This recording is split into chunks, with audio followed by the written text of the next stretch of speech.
All right, it's a double take here for the Ryan Ripken Show. And we told people that we had a special guest coming on, and we said that he's been on before. Dr. Yoni Rosenblatt is joining us from True Sports Physical Therapy. Yeah, I got it right. I'm sorry. I've been messing it up for too long.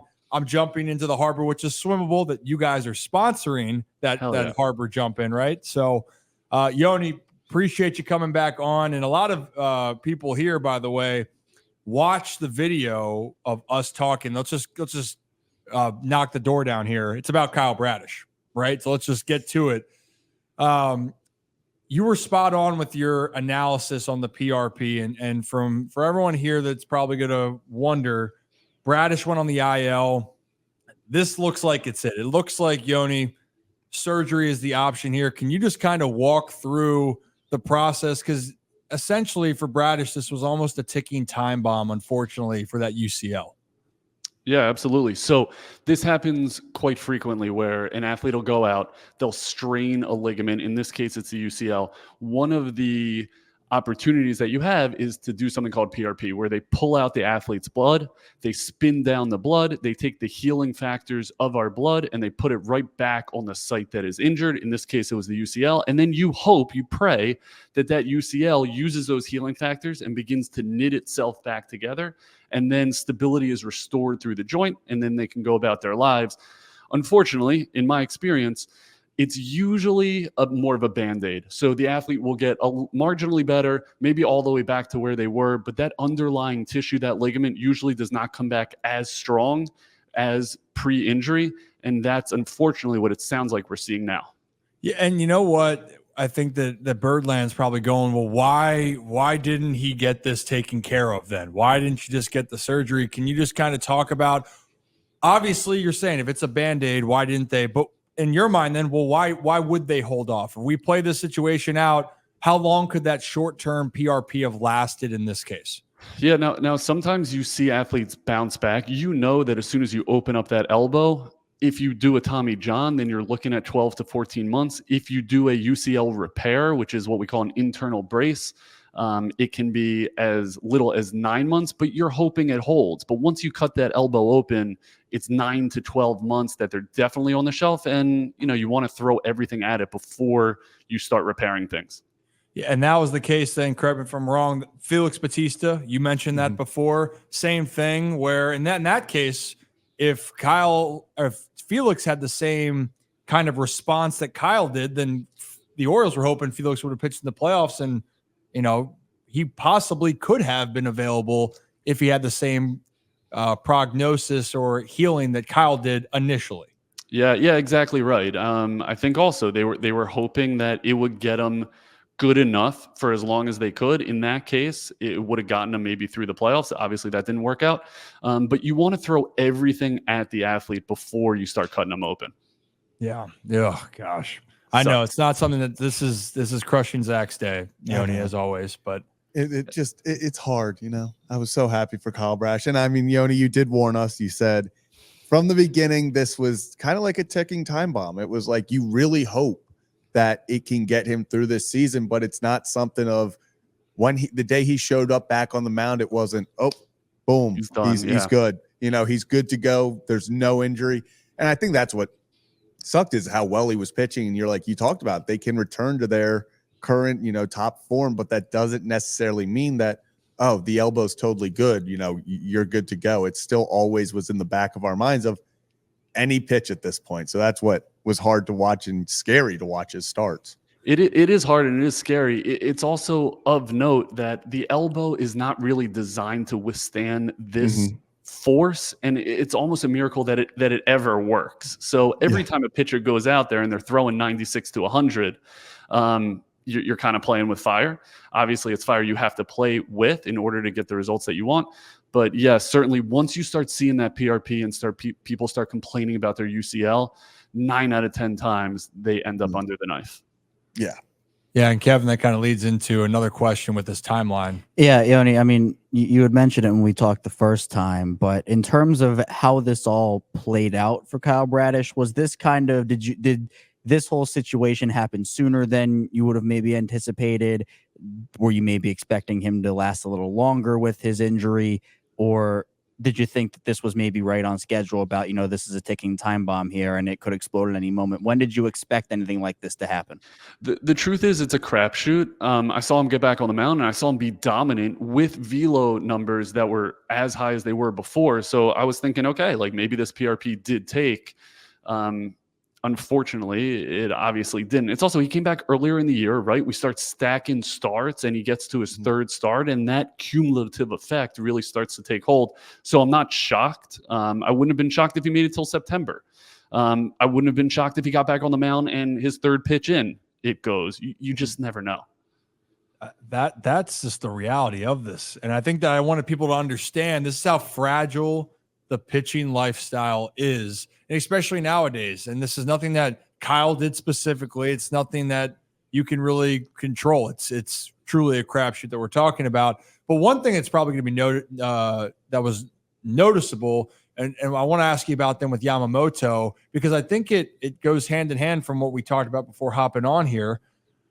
Bradish threw some pitches. The hardest pitch I think he did was in his last start. He got up to 99, Zach, if I'm not mistaken, 98, 99, I think was the highest pitch. Let me double check, but no, he was definitely throwing more gas than we've seen Kyle Bradish throw, so especially this year. So in this case, because it's a good thing to tie in, you wanted to touch on with Yamamoto, and granted it's a different circumstance here, but the stress and strain of the velocity if your body's not ready for it. Yoni, can you touch on that? Yeah, listen, it's all about velocity when it comes to arm injuries. That's why we're seeing, that's one of the reasons, and we talked about this last time, why we're seeing an uptick in pitchers' injuries. We mentioned before that I also think it has to do with the pitch clock and the fact that they don't have as much time to recover. The fact that they can't use spider tack anymore, so they don't have as good of a grip, so they're holding much harder. But end of the day, it is velocity. As it pertains to Yamamoto, I mean, he came out and he threw 106 pitches, so you got a high volume. That was his highest volume to date. But possibly more importantly, he threw 19 of his hardest pitches since being in the big leagues.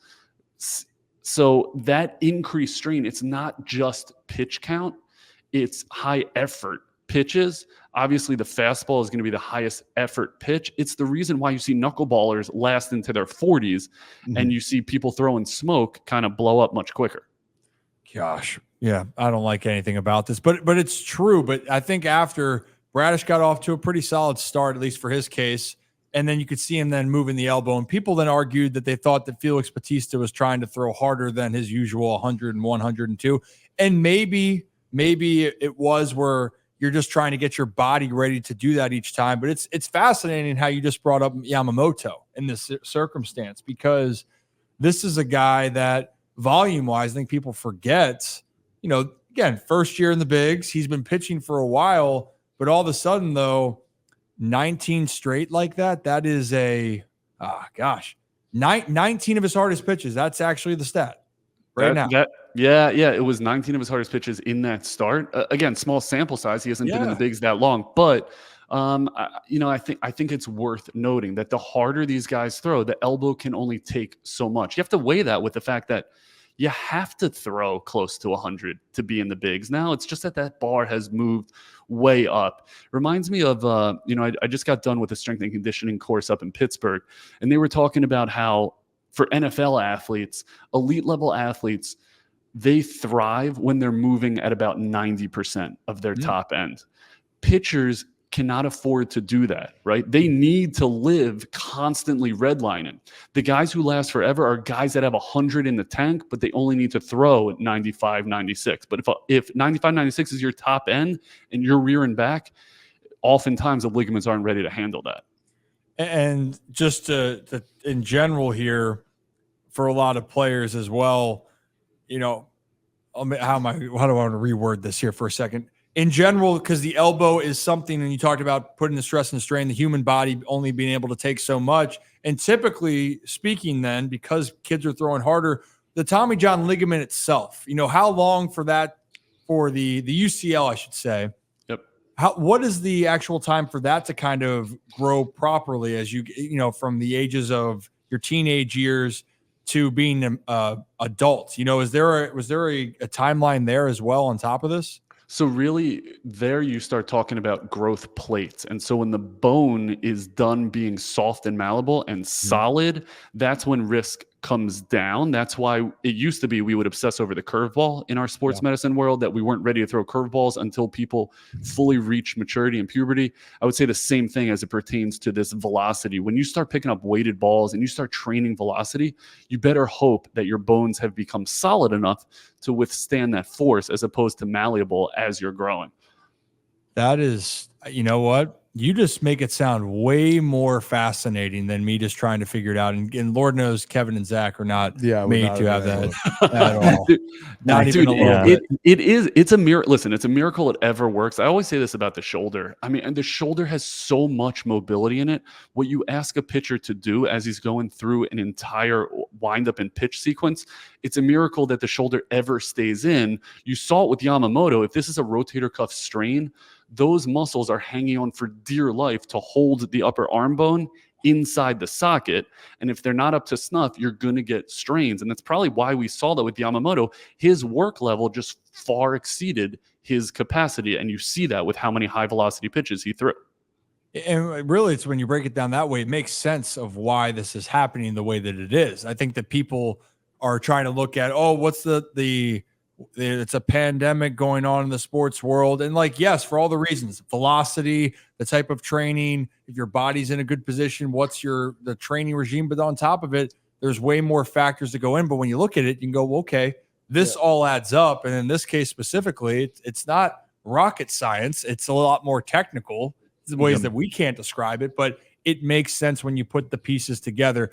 Before Kevin, we're going to try to be Mr. Optimistic here in a second, Kevin. We'll move over there. But Casey, when the stream was asking, just a humor about what if all pitchers got PRP as preventative treatments before injuries start? Is that something, or maybe you can talk about this, debunk it, or truth or myth to this?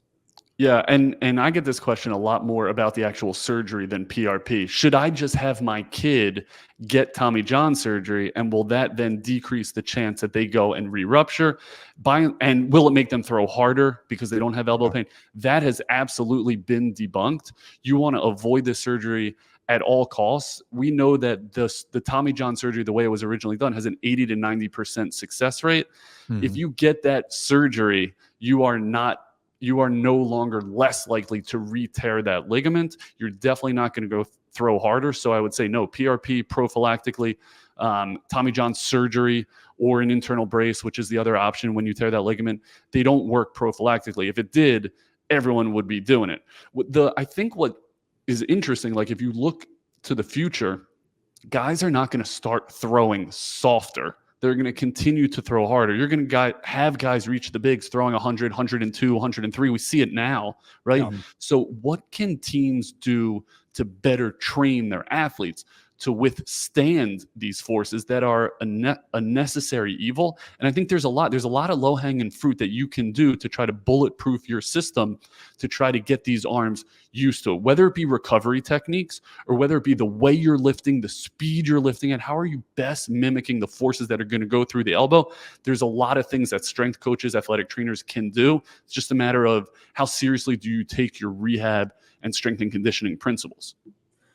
Yeah, and honestly, I think we could talk about actual recovery and specific training regimens and even in depth more and more. Like, honestly, we could talk about that for hours because that's where things are going in any sport, but specifically for baseball.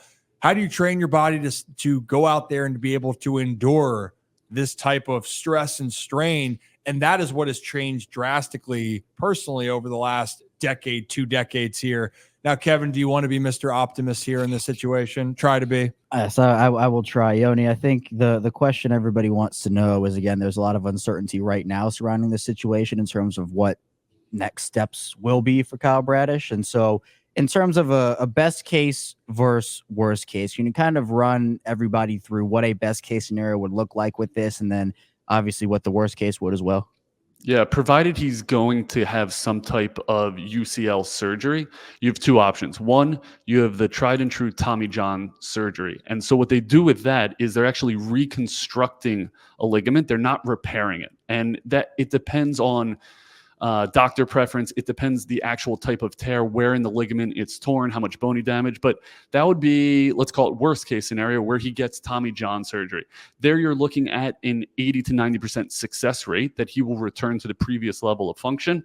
But you're also looking at a 12 to 14 month rehab process. That's worst case scenario.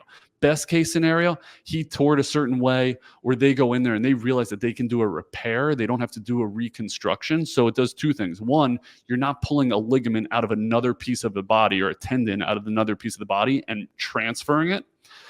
So you don't have to wait for that to repair or heal itself. But also, because they're keeping a lot of the natural tissue there, the recovery rates are much faster. There you're looking at 7 to 8 months back on the mound in games. So everything gets sped up. If he goes with an internal brace, it'll be doctor dependent. It'll be tear dependent.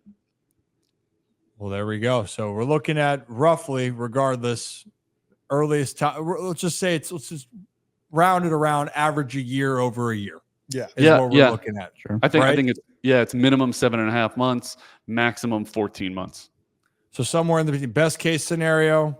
But so again, it's there's so many different outcomes, and it does depend. You only right about how the athlete's going to respond in the process too, and that's I think the part that people don't always understand. There can be complications. We'll stay in the pitching conversation because Zach, I know you want to talk on it, and obviously there are some other injuries. There's one injury we haven't gotten to yet on the other side, which I'm surprised that Twitter hasn't lost its mind over Jackson Holliday's injury, which we will get into here. I'll be honest, since I'll answer Joe's question here. I have no idea. What is QC kinetics? Well, if he's talking about regenerative medicine, PRP, that's what it is. Yeah, PRP is a piece of that. Okay. It's also stem cells. It's what they call biologics, anything they can pull out of your body and kind of shoot it back in. It seems to be that PRP is the first stop. They do that for a number of reasons. One, it's the most affordable. Mm-hmm. Two, it's not so invasive. You're not pulling stem cells out of a different bone landmark. And it seems to be that they have very similar success rates. So if money's no option, stem cells make a lot of sense. I think there's not as much evidence on it, specifically with UCL. PRP seems to be the tried and true biologics or regenerative technique. See, Joe, that's exactly what I was going to say. The exact word.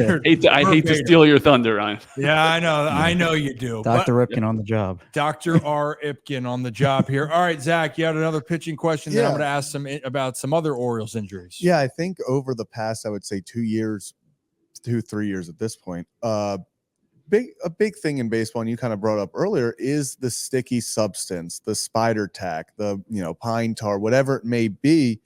Do you think it's one of those things where not a simple fix, but the MLB would see a lower percentage of pitching injuries if they were to go to a more routine, like here are sticky substances that pitchers can use to try to take pressure off of the elbow?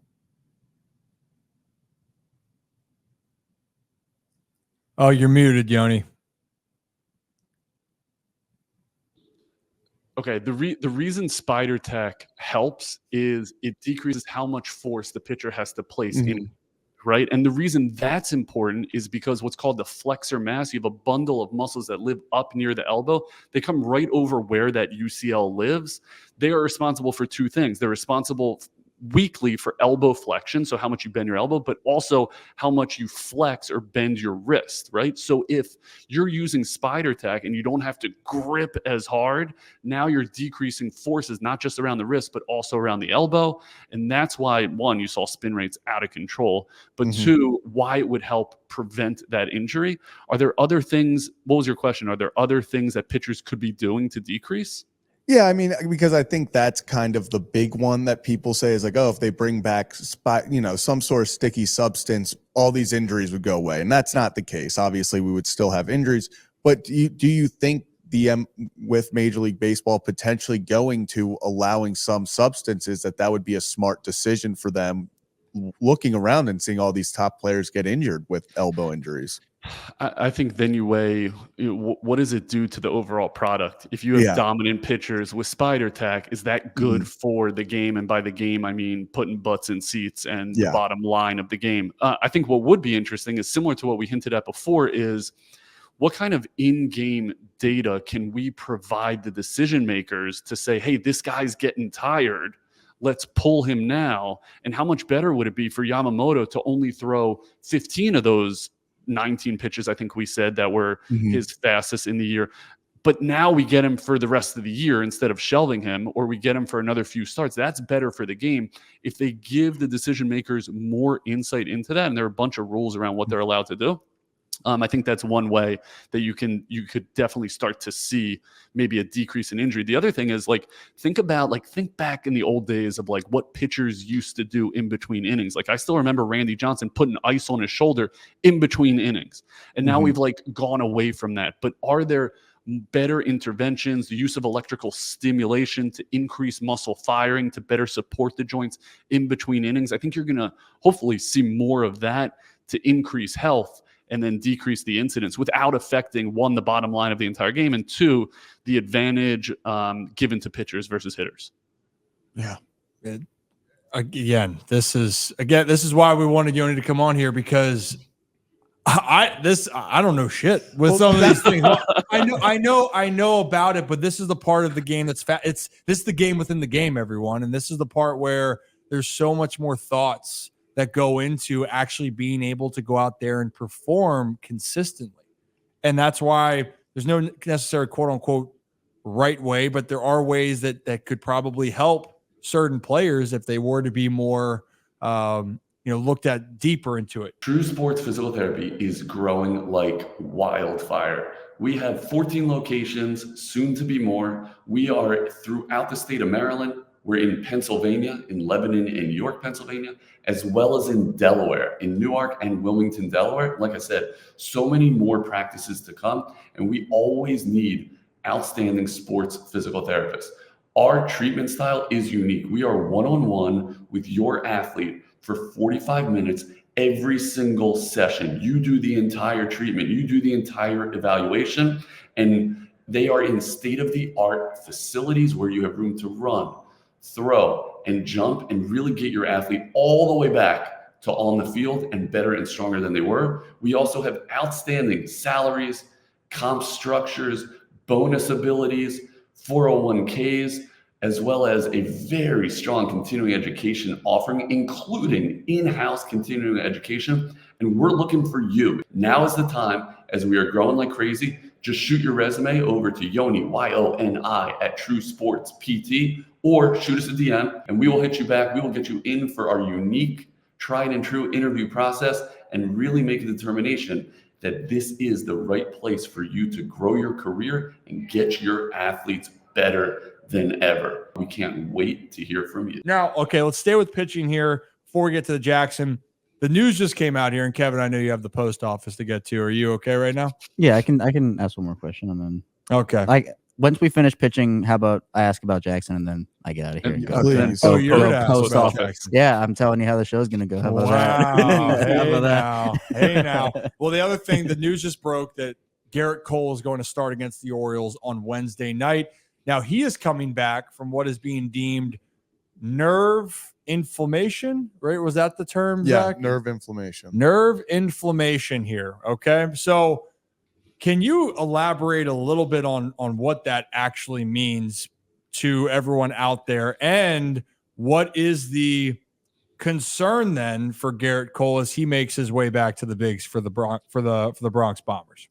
Yeah, so this is interesting because most likely they're referring to the ulnar nerve, and the ulnar nerve should raise some eyebrows or at least be familiar to a lot of fans because it's the ulnar collateral ligament we're talking about when we say UCL and we're talking about Tommy John. Now we're talking about the ulnar nerve. The ulnar nerve lives right next to that UCL, and very often if there's any inflammation inside of the elbow joint, there's nowhere for it to go, and it'll pinch down onto that nerve, cause the nerve itself to get inflamed. Here's the good news for the Bronx Bombers. Hate to deliver that, is that can be treated. Remember, that's just inflammation, so it can be treated with an anti-inflammatory, whether it be an injection or more likely orally. That can bring down inflammation. That can bring down the compression on the nerve. Then, if they have half a brain, which I'm sure they do, they can figure out, okay, why is this nerve angry?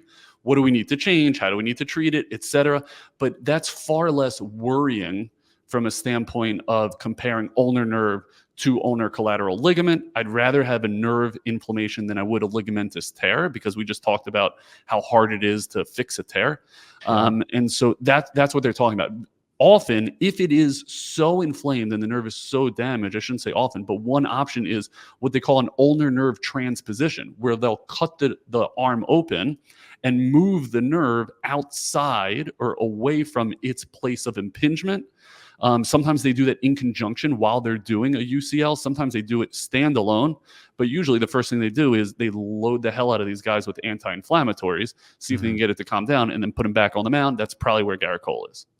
Yeah, and that makes sense. And again, to just drive home this point, a nerve inflammation is something that long term, at least, if this gets corrected, this is something then if they found it correctly and they treated it correctly, Garrett Cole can be just fine moving forward and doesn't have to worry about, again, like the issues that a UCL injury is going to have. Yeah, I'll tell you what's interesting coming out of that injury is, remember, nerves control sensation. So if it's inflamed, they'll start losing they'll start losing feeling along their pinky or their ring finger. You won't see a decrease in velocity like you see with a UCL. You'll start seeing they're missing some of that touch, and they're missing some of that break, let's say, on their breaking pitches. And so maybe he's a little bit erratic versus trying to find the velo. Oh, that's interesting. I never that it is body interesting. is so cool. The It's body, fascinating. remember, like the last. Sorry to cut you off. The last guy I always go back to like Chuck Knobloch, or I think Steve Sachs. What was the name of the guy with the Cardinals who had the yips? It was like throwing it over the catcher. Oh, it was yeah. Oh he became God. a center fielder with the Royals. Rick Keel. Right. So when you get the yips, although a lot of people won't say that word, there is some thought that it's because of a nerve compression in your neck that you lose just a little bit of sensation in your fingers, and now all of a sudden you don't know where the ball is going, and then you become a head case. But that's up for debate. Wow. Don't say yips, Ryan. Don't say yips. No, I'm just saying that's why Kevin made all of his bad throws over the years. Yeah, the yips. Yeah. Oh, you could so say that, Kevin. You can. I was a dominant T-ball pitcher. Oh. That's just that's very accurate. Okay, Kevin, since you then want to at this point here, and for everyone, appreciate you tuning in. For again, this Holy Shirts and Pants members. So for people that are wondering about this content, we do this. Yoni's on the actual Ryan Ripken show, and we do it live, just different day where we're just trying to get more content in. But we wanted you guys to all see it first. Kevin, since you're running the show, buddy, why don't you ask the question that really hasn't been answered yet? Yes, thank you for acknowledging I run the show. But yeah, Yoni, when you talk about all these elbow injuries, Jackson Holliday was placed on the IL with right elbow inflammation. Can you kind of talk about, what that entails and what a recovery timeline would be for a position player / hitter as opposed to a pitcher? I mean, the diagnosis of elbow inflammation doesn't tell us anything. It's a great way of saying I'm not going to tell you what's wrong with the Jackson Holliday.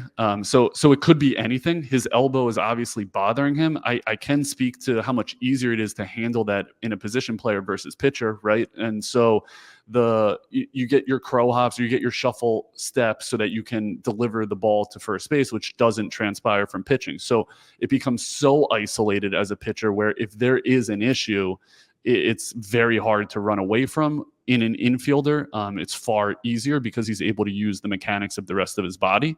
It's good news from everything that I saw is that they're not screaming UCL. It just seems to be like a globally sore elbow, but I think that's probably them playing coy. I'm sure they know exactly what's going on that elbow.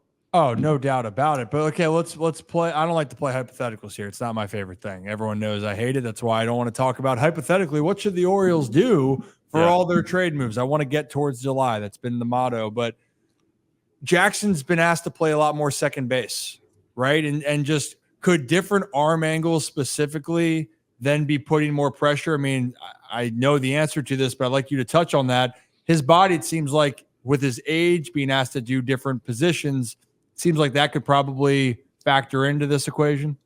It could be. It could be that he has changed the way he's throwing. Maybe it's more of a flick than like a long looping where he's trying to get so much velocity from shortstop or even from third. So that could be. It could be also the number of reps. Like if he's trying to learn a new position or get comfortable between first and second, he's just taking more reps. That's something else that I think a lot of organizations will take a look at is what is your overall load in your arm? How many reps? And they're counting every single rep. I know in the minors, they're able to wear a sleeve constantly where they can monitor how much load goes through the arm, but it's certainly possible that a change in position by virtue of either form or increase in reps can put more strain on the elbow than he's used to. Yeah, and look, I think for Orioles fans out there, the Jackson Holiday coming back up to the big leagues before all of this elbow inflammation injury, and who knows what it is. I personally, my gut is this isn't something that's necessarily serious. Lord, I hope not, because then our job's going to get a lot more stressful trying to explain this, and you're going to hop right back on when we get the full details. But because of the situation, because of how the Orioles are playing, Jorge Mateo has jumped into the role. He's playing well. You have Connor Norby, at least for the time being, that looks like he's that next in line to get called back up. It doesn't seem like there's going to be a rush for Jackson Holiday, and especially now that he's going to be taking some time on the IL to try to get healthy. So Birdland will have to wait. On the other case, one Oriole is coming back prospect-wise, Kobe Mayo, which you know what, I was just thinking about that.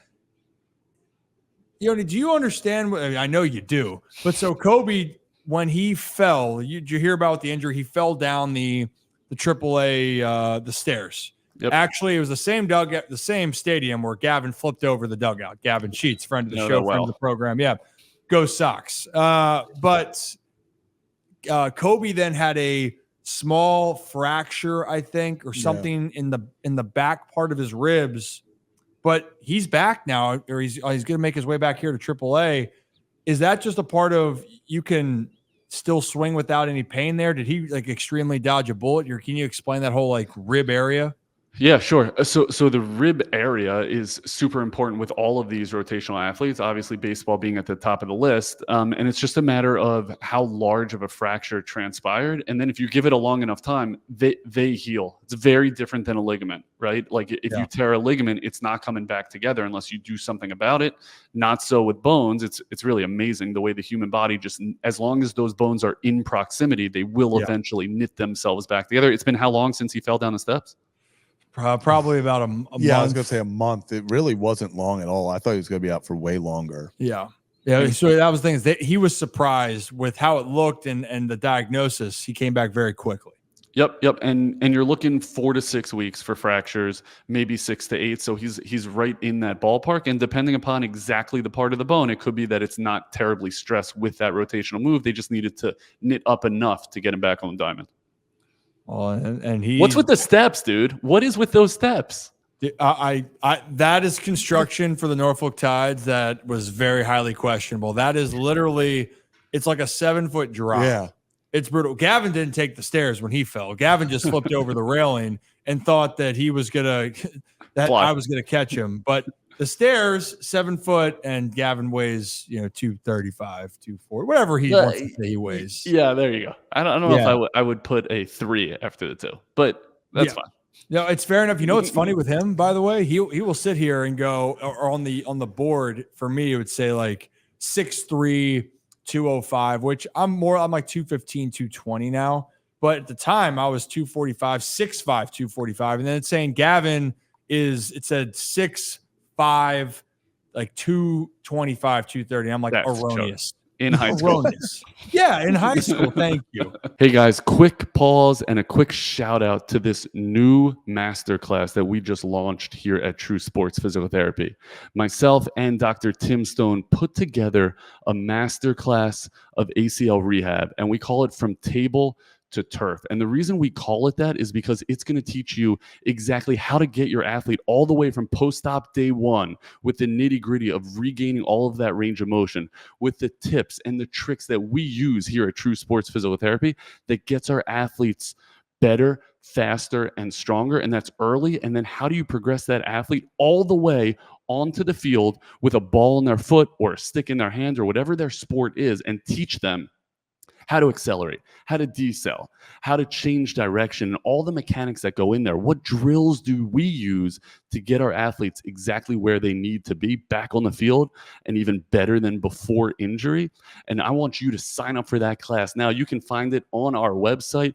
You can shoot us a direct message and just say, hey, send me the course. It's right now on sale, so make sure you sign up now. It is fully accredited to get you all of your continuing education hours. Sign up for the True Sports Masterclass ACL from table to turf. Thanks, guys. Thank you. Hey, any final thoughts here, Zach? With I was just Yoni? real quick. I know Yoni, we had Danny Coulomb for the Orioles as another guy with like you said, they give him the generic elbow inflammation just to kind of say, hey, they probably know what's happening, but it's a very generic. He's not necessarily a velo guy. Is that something where they already came out and said it's not the injury you think of? So obviously I would say not UCL. Do you think a lot of pitchers, because it feels like it's happened more this year, are just they're feeling these little tweaks or something and they're more cautious? Because I feel like this is the fourth or fifth guy, even for the Orioles, to where they're like, something just doesn't feel right. We're going on the IL for 15 days to rest. Dude, that's rarely, and Ryan can speak to this, that is rarely the player's MO. If anything, it's management's trying to do their due diligence to make sure they shut him down so that we don't run into some of the issues we've already discussed. You also have to look at, yes, maybe he doesn't throw too hard, but what has his usage been like? What does it look like over the last year? How does it compare to the year previous? You start to look at chronic to acute work ratios and just trying to figure out, has this guy overworked? By the way, what did he do in the offseason? A lot of times these guys disappear and it's hard to track to figure out what's going on. I'm not pointing the finger at him, but there's so many different variables that can play into, hey, I have dead arm. Hey, my elbow is bothering me, etc. Yeah. So first off, can you explain what dead arm is actually? Because I feel like that's one of those words where people just say it, but no one really understands what it actually means. It's just like, he's got dead arm. Yeah. Usually it comes with an achiness to the lateral aspect of your shoulder, kind of like towards your deltoid. But the bottom line is your arm feels dead. And usually it's because your rotator cuff has stopped working as efficiently as possible. We know that the more you pitch, the less effective your rotator cuff is. It's kind of the opposite that you would think. But if you did a strength test on a pitcher beginning of season and end of season, he gets far weaker as he throws. The more he throws, the weaker he gets. And that's why you'll start to see this dead arm. And there are a lot of techniques, like we talked about before, to wake up these muscles to support the glenohumeral joint, your shoulder joint, to prevent some of these dead arm feelings. But that's what they're describing. Oh, okay. I learned so much on these. I mean, honestly, this is it's poetry. Whenever you guys want. I was gonna say. Well, what we're finding out, a lot of people, I was texting you this last night, where people are really intrigued is how the body works, what's going on, like truly understanding what's going on. And then specifically with the Orioles and the prospects, these players that they don't know a lot about, combining both of them really gives an advantage, which again, your insight, I think, just really proves of what's happening. I know with Danny Coulomb, then to finish that conversation, Danny's been the most trusted arm out of the bullpen this year, as far as that's been Hyde's go-to guy. Yes, he doesn't throw the high velocity. He's been used quite a bit. And they said, I think in the words Zach was, they're optimistic about the situation with him. It's not that elbow injury that they were hoping for, which you alluded to, but it is something that you're going to have to watch. So I guess like timeline wise for this, then just close with that. What's a timeline you think best case scenario for Danny? Say it's optimistic. It's looking good. It's not the UCL. Is it such a wide, what's the range? I guess I should say, what is the range of outcomes here? I mean, with a guy like that, if you're experiencing overall elbow soreness and inflammation, a 15-day stint can be enough for him to kind of kickstart, get his mechanics back the way he wants to do and get his elbow calmed down. I do think, you look at trends across the entire game, and we went through this massive switch of resources being allocated to analytics, and you're talking about like poring over spreadsheets and so data driven. I think this next however long is going to be, how do we get these guys healthier and actually investing resources in doing like some of the tricks that I'm talking about, really making that a piece of your franchise. You saw it like with the Phoenix Suns back in the day, where it's like that's where guys went to get healthy. Yeah. You'll start to see guys really differentiate themselves by how well an organization takes care of their arms across the entire organization. I mean, it's beautifully said. I honestly wish I could speak on this the way that you do, but that's why we have you on, so you can talk about all of this. Yoni, before we get you on out of here, and we'll wrap it up. Obviously, you guys are expanding. You just opened a new location down in Locust Point, but you're also, for True Sports Physical Therapy, you are in Delaware, Pennsylvania. Yep, and obviously Maryland. Yeah, and way more to come.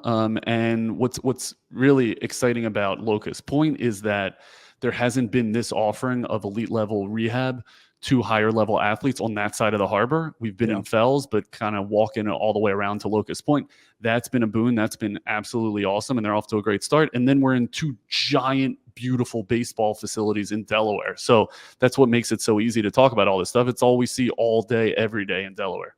Yeah, and then for people, the reason why, obviously, this is your profession, but you're working with professional athletes, and you're working with, obviously, the everyday person that's trying to help themselves out, but you are handling with elite athletes. So for people out here, this is why we love having Yoni on. He's giving you the insights, the knowledge, and for those that are interested in actually getting some help, this is the guy you need to talk to, because I've already learned a lot. I've been around the game, but he breaks it down in such a way that, again, the ultimate goal is you want your body to move well, whether you're a professional athlete or you're trying to go about your everyday business. But we have the guy that can point you in the right direction. So it's True Sports Physical Therapy on Instagram and X. What's the exact handle so I don't butcher? I know that's the actual name of the True Sports PT. Yeah. DM us with anything you need. We love answering you. This is exactly what sports rehab should be.